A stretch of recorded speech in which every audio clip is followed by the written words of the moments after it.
a town called Davis, California, which is well known for the university there, UC Davis. It's a really nice town, low crime, but low crime does not mean anything when it comes to random psycho killers. It doesn't have to be a dangerous neighborhood for a psycho killing to occur. So that's enough said, let's move on. We are talking today about a very lovely older couple. The husband was 87 and the wife was 76 on the day of this crime, which was April 14th, 2013. So let me just tell you a little bit about them. Their names were Oliver, aka Chip Northup Jr., and Claudia Maupin. They had both previously been married and had children from other marriages, but they came together and created one giant, happy, blended family, including many children, grandchildren, and great-grandchildren. So Chip was born in Nebraska. He served in the U.S. Navy during World War II. He got his undergrad from UCLA and a law degree from Berkeley, and at his age, 87, he was still working as an attorney. He was on the school board, and he even played in a local band. And he was very involved in their Unitarian church. In fact, he was a founding member. He met Claudia at the church, where she was a pastoral associate, and they married in 1996.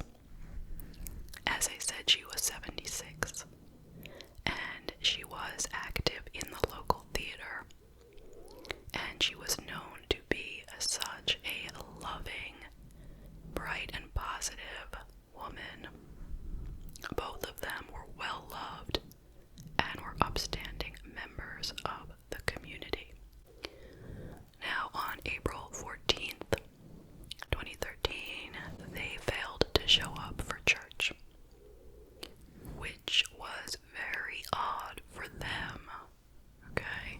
People were wondering, where could they be? They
trouble adjusting to the changes in his life. Okay. So, doesn't sound too serious, does it? Well, let's find out. In 7th grade, he began to threaten physical harm on people, and at that point, he was prescribed Prozac, which is an antidepressant most people have heard of. Very commonly prescribed medication. Okay. Usually they try to avoid giving meds like this to children, but I guess it was severe enough they needed to try something. So at 13, he got involved with alcohol and marijuana. Maybe in an effort to self-medicate, or maybe just like lots of other kids get involved with drugs and alcohol. But it was pretty bad, and he would not stop, and so his father threw him out when he was 14, at which time he moved in with his mother. After that, he became anorexic, and he was hospitalized at an eating disorder program for about a month.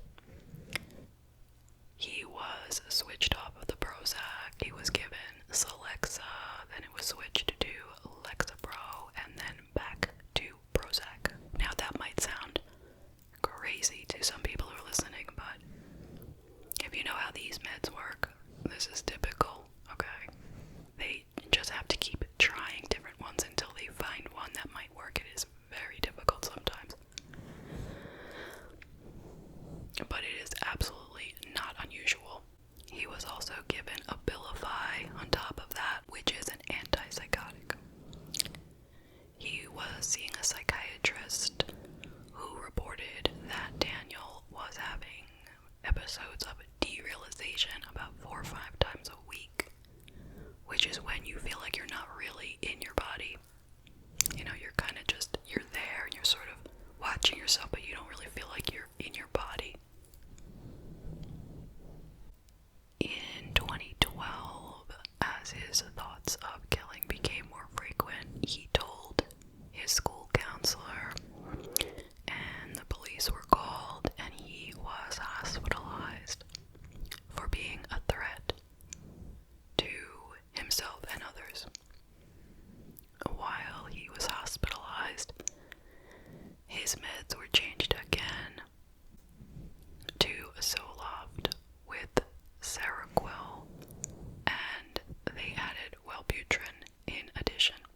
So they're still trying to find a combination that works. Like I said, I don't want to blame them for that. That's how it goes, unfortunately. So he gets out, but he doesn't seem to be any better, and he goes back to his counselor again in January of 2013. He said he had thoughts of killing his peers. So the police were called again, but this time he was not hospitalized because, for whatever reason, it didn't seem like he had a real intent to do it, but it was just thoughts. And that's another legitimate thing that happens.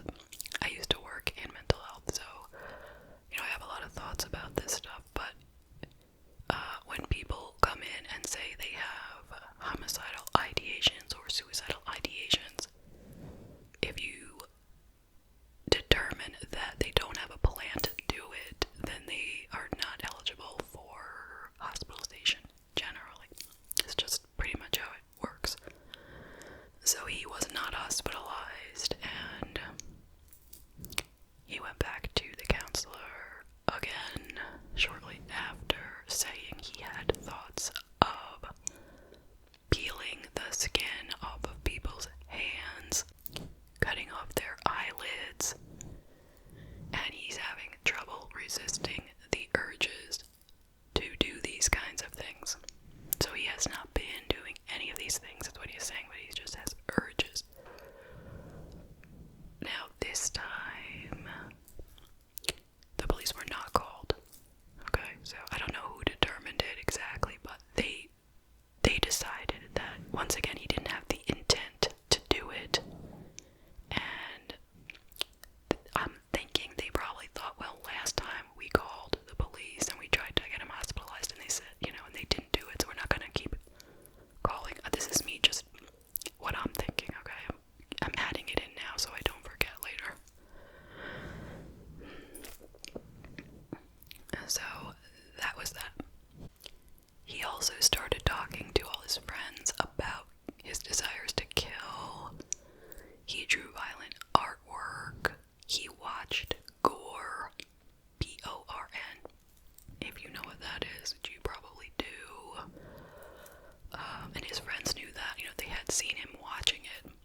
this kid, and how does he have a girlfriend? But okay, let me get back to reporting the case.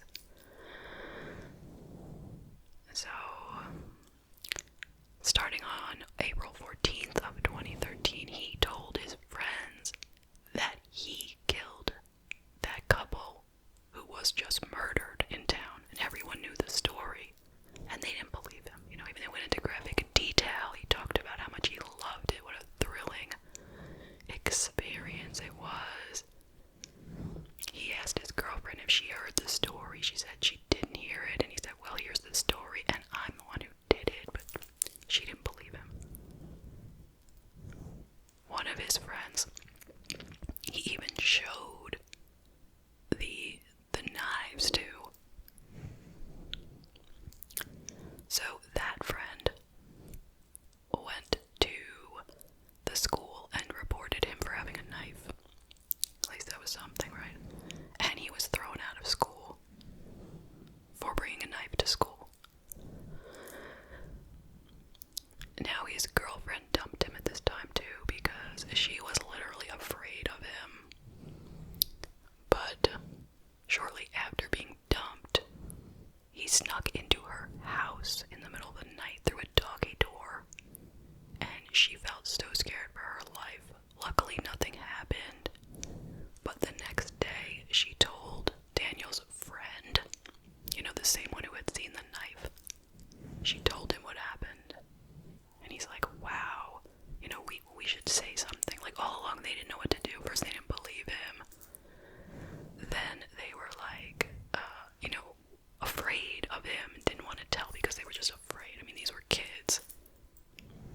I should mention he was 15 at this point. Okay, Daniel was 15. So these friends were probably 15. But when this friend heard about him sneaking into the girlfriend's house, he told Daniel's father, but he didn't believe it. So he called up the police, this kid, and he asked them if he could make an anonymous report about this murder. So I don't think it wound up being anonymous at all. But he came down to the station and they interviewed him for a while. And he had all this information that he wouldn't have had unless he had really spoken to the killer. Like, he knew about the cell phone and the drinking glass. So the next day, which was June 17th, 2013, they arrested Daniel Marsh and brought him in for questioning. Now, at first, he denied it. But I should mention that his father lived like a couple doors down from the couple that was murdered. So ultimately, he told them what happened. He said, you know, he had these urges to kill, and he finally decided he couldn't hold back anymore, so he went out looking for the right home to break into. So he walked around and around, and until he found one that had an open window. And he sliced the screen and he let himself in. He covered his sneakers with tape so there'd be no footprints, and he used gloves. And I guess he really thought this out pretty well. He didn't want to get caught. Now I am going to read you exactly what he said, okay? That night, I just couldn't take it anymore. I had to do it. I lost control. I went to their bedroom. I opened the door. Then I just kind of stood over their bed, watching them sleep for a few minutes. My body was trembling. I was nervous, but excited and exhilarated. I was actually gonna do it. I was there. It was finally happening. It was pure happiness and adrenaline and dopamine, just all of it rushing over me. I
psycho